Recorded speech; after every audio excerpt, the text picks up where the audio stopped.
Good evening, ladies and gentlemen. And I just want to ask this question to each and everyone. You all can answer it to yourself. Do we really live to eat or eat to live? For all the teachers sitting here, this was taken from the textbook of my 8-year-old. And we all have gone through school learning this. I'm going at the very basics. So this is our famous food pyramid. At the base is carbohydrates, which we are supposed to have more. Then comes vegetables and fruits. Then come proteins. And last but not the least is our fats.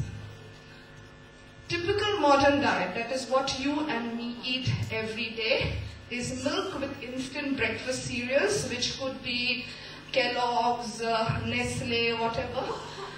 Granola bars, because we are on the run, like Dr. Koo before me said, we are all busy people, pick up a granola bar, start eating and run. Oatmeals, bread, it can be brown or white, with eggs, jam, Nutella, cheese spread, noodles, porridge, paratha, tea or coffee for that early morning shot of caffeine, because we have been on the internet, on Facebook up to 2 and we cannot wake up that early. And a little bit of fruit for those of us who are health conscious. Then we begin our day, and there is usually a coffee around 10:30, 11 or a tea at 10:30, 11. Nowadays I see some of my patients who say, Dr. Priya, I have green tea. Great. At lunch, bread, brown or white, pasta, noodles, rice, wrap, roti, veggies, and or meat and one of those combinations. Okay, so now the food pyramid starts looking like this. So we have our carbohydrates, then come our proteins. Somehow the fruits and the veggies have got moved upwards. The fats still are at the tip, thankfully. Or for some people who are on those wonderful reducing diets called Atkins diet, we have proteins at the base, so you have 6 eggs whites for breakfast. Then comes carbohydrates, then come proteins and vegetables and fruits. Our fats are still up there. Now actually, what are fats? When that food pyramid was designed, they meant carbohydrates as complex carbohydrates, which means whole, unprocessed grains, like rice, wild rice, brown rice, wheat, millet, rye, etc. Or which is for a sustained release of energy, which means energy has to be released slowly, not like a bar of chocolate. Those who are teachers here, you have children, especially kindergarten children, with a bar of chocolate entering the class all bouncy up and down. Yeah, that's sudden release. But what have we misinterpreted? Process, polish, instant carbs, as mentioned in my earlier quick fix urbanized meals, providing sudden spurts of energy. So you have a chocolate bar and there you are all attentive. Solution, when you have a sudden spurt of energy, your energy goes down also suddenly, and that's why we need more coffee, more tea. As a result, in short term, you have hyperactive individuals. Think about how many ADHD children that we see around us. Suddenly there's a spurt, and even individuals, everybody is suddenly in a rush to go somewhere, do something. Most of the time doing nothing. In long term, diabetes and chronic fatigue syndrome. Those of you who have lived in USA or Australia, this is very common. Chronic fatigue syndrome, for which there is no cure. The vegetables. What are the real facts of vegetables? They are supposed to be raw, as in salads, the previous video, the phytochemicals and the vitamins. Or lightly steamed or lightly stir-fried. What do we do it? Overcook or straight from the can, fixing dinners, or simply forgotten. I can still understand that canning and instant meals in a country like USA or Australia where distances are huge, maids are not there.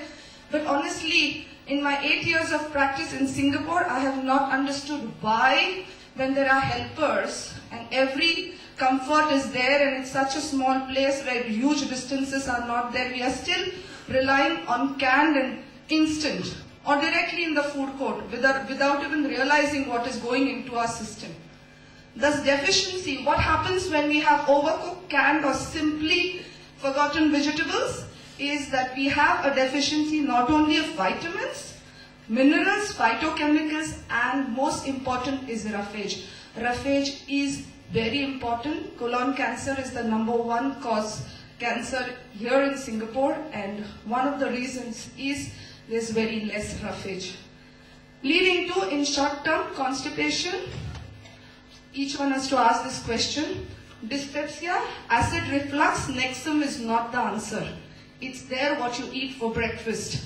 In long term, one of the contributing causes of colon cancer and over-dependence on vitamins. So we think we are going to pop in vitamin pills and do away with the vegetables. If you all have listened to the earlier video, too bad, vitamins will not give you phytochemicals. Like I was telling a cancer patient today morning, you cannot live by eating dead food. If you want to live, each cell needs the live energy, and that can only come from raw food, raw salads. Nothing can replace that. Okay, the half-puff protein. Somehow proteins have got synonymous. Nobody ever said that protein means meat and milk products, but somehow along the line, there is a huge meat and milk lobby which connected proteins with each other. These are some few points to ponder. How do herbivores? In an earlier video, they showed you the gigantic elephant, the giraffe, yeah, the rhinoceros. All of them are vegetarians. Yeah? They are the muscular horse, the mighty elephant, and the holy cow. All managed to develop their muscles and bones on grass. Yes? So if grass is capable of building the rippling muscles of a horse, why cannot, and the strong bones of an elephant, then why can't humans? I'm not expecting you all to go down on your fours and start chomping at all those lovely lawns around in the beautiful garden city. But yes, even in Singapore, you all get we all have a rich supply of greens. Right from the wet markets, NTUCs, cold storage giants, they supply you hydroponics, different kinds. From the neighboring countries, you do get lots of lovely greens, and those are enough. Like if you again have heard your previous video, enough to give you proteins. And yes, developmental proteins also. Children can develop very healthy bones and very healthy muscles just on a plant-based diet. A completely plant-based diet, complete with nuts, legumes, pulses in it. Now just the non-animal food protein, quinoa. Quinoa is a grain which comes from the Red Indians, and it is one of the ancient grains. It is readily available now. Just 3.5 ounces gives you 12 grams of proteins. Likewise, the pinto beans, just for half a cup you get 7.5. Tofu 4 ounces, 7.12. Dr. Koo earlier told you that the green gas emission of tofu is much lesser than beef and chicken and poultry. Tempeh again would give you 7 grams. Tempeh is a lovely soybean product from our neighboring countries. Almonds, just 1 ounce is 7 grams. And pumpkin seeds, the insignificant pumpkin seeds that suddenly come into limelight only during Chinese New Year and are forgotten rest of the years. Please look at them with a little more consideration. They are capable of giving you a lot of protein. I'm not going to read through this because again I will have to bring in some caffeine shots here with a few rupee heads. So this is what a simple, insignificant spinach with Popeye the Sailor Man has specialized has. Just imagine the vitamins and the macronutrients and the amino acid. This tryptophan is meant to give you a good night's sleep. So those with insomnia, do have your spinach before bedtime.